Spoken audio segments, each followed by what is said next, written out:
Hi everyone, Ash here. This morning I had the opportunity to see what Bioware brought to PAX and a little bit more than what they're showing, and I'm here to share what I saw. So this is the first video of two planned for today, and the second one will be a trailer breakdown where I give a little bit more context about what you'll see if you catch the PAX panel. The video on screen should be very familiar to you if you've paid attention since E3, but if you're looking for new info, all you need to do is listen. Let's get to Anthem in 3 parts: the demo, agents, and something Anthem's doing better than Dragon Age and Mass Effect. Number 1, the demo. It's a thing. Bioware is launching a VIP demo on February 1st. It is not a tech test or beta, but the actual finished product, pending unforeseen bugs, of course. But Ash, you may ask, what does a VIP demo mean? Well, this means that EA Access subscribers and pre-order folks will have access to playing Anthem at that time. So, for those who are neither, it is, quote, to be determined, end quote, where they'll get to let you play. Yeah. There is still a chance at the tech demo. Well, okay, let's be more specific. There's still a chance at a tech test before this demo, so keep a lookout for that within the next 5 months. To summarize, February 1st is the VIP demo. Early access starts for Origin Access Premier folks on February 15th. There's a lot of complications on whenever you get the game and what kind of edition you get, and there's a huge chart, and I'll link to that in the description. But basically, the game releases worldwide on all 3 consoles, February 22nd. Number 2, storytelling. So, question for y'all. What does a Bioware game mean to you? We can talk about engaging stories, elaborate worlds, choices that matter, romancing, banging. But seriously, in today's panel, I think the one thing that we're seeing that is very telling of how good a Bioware game is and how good its story is its characters. Characters that pull you into the world by the hand and attract us by sharing their thoughts, emotions, and stories.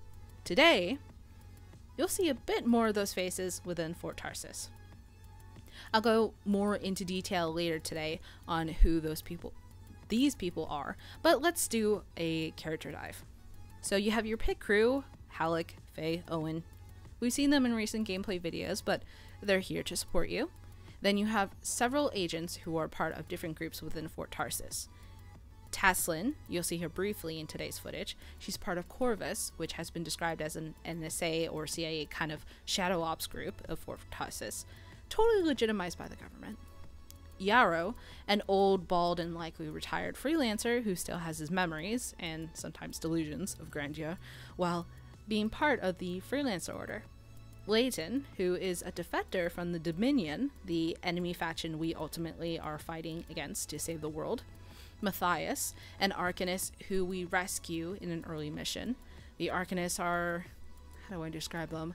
They're a group of scientists who study and are obsessed with Shaper relics. All these folks I mentioned will be directly engaging with you along the critical path. This kind of ties in also with the third thing I wanted to mention, which I'll probably shoot myself in the foot for, but instead of the title I said earlier, let's go with something Anthem learned and is doing better than Dragon Age and Mass Effect. In the segment we had this morning, we saw footage of some of these characters: Yarrow, Layton, Matthias. One of the things that Bioware learned from Inquisition and Andromeda is that pulling away the character and grabbing quests from people in third person, where it's not a cutscene and it's just within the world, really pulls the significance away from players.